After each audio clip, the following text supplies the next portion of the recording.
was that unique setup, the snow, the sleet, the combination, what little bit of melting had, and then the quick refreeze. It wasn't snow that was trying to melt. It was a solid ice cube everywhere. And that's why even as temperatures climbed back into the 40s and 50s, it took so long to put a dent in that snow and really ice pack. Outside this evening, though, just a memory, taking a live look outside from the First Alert Weather Observatory. Not too bad at all. It's a little bit on the cool side, though not as chilly as it was yesterday evening. About this time yesterday, many of us were already back in the 40s. Right now, BWI 57 degrees. Cool, but certainly not cold, and we'll drop off just a few more degrees overnight tonight. Waking up to a low of 58 in Stevensville, again adjacent to the Bay. Annapolis 58, Baltimore 53, 53 in Bel Air, 56 in Westminster. Comfortably cool out the door, and most importantly, not only dry, but we're gonna have quite a bit of sunshine in the morning. So getting the students ready and to the bus stop, weather not a concern, won't slow you down, won't add a fly in the ointment tomorrow morning, so to speak, as the weather will be pretty decent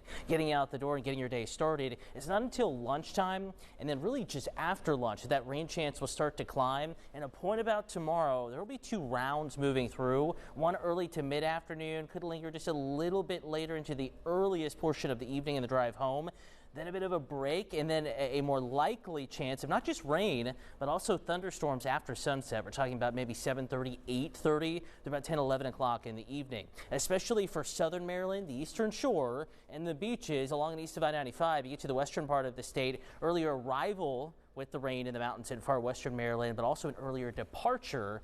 They'll be drying out by about sunset. Of course, Maryland's a fairly wide state. It takes a while for the rain to move from west to east across the great state of Maryland. But for the rain showers tomorrow, Baltimore 75, 74 in Salisbury. Notice how widespread low to mid 70s, but still early in the season. Bay still chilly temps in the upper 50s and 60s.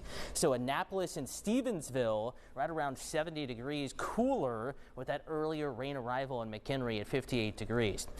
Case in point with the timing here, this is at 1 p.m. Notice how showers are already east of the mountains and starting to move into the metro. So if you have lunch plans and they're outdoors, maybe 11 and noon, pretty quiet. Keep an eye on the CBS News app just in case, though. Steve will be sending out updates, and we'll continue to keep you updated as a team through the day as inevitably rain showers increase through mid to late afternoon. Final round now moving through Frederick. That's after they get their second round in the mountains by 6, 7 p.m.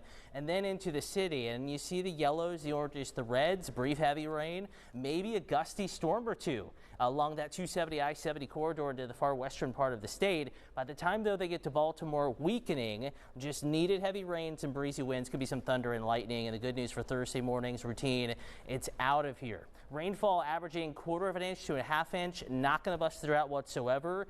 That's the average. Again, though, new data coming in a little different than earlier. A couple spots could see a little more than a 1/2 inch, but I think that's the exception, not the norm. Cool and breezy on Thursday, 66. Friday, 74. Warming up Saturday, 83. Could be a couple showers around. Right now, no issues for Preakness as it looks right now. 88 Sunday, soaring back towards 90 as we get into next week. Going to be a little warm for the horses this weekend, Alex. Yeah.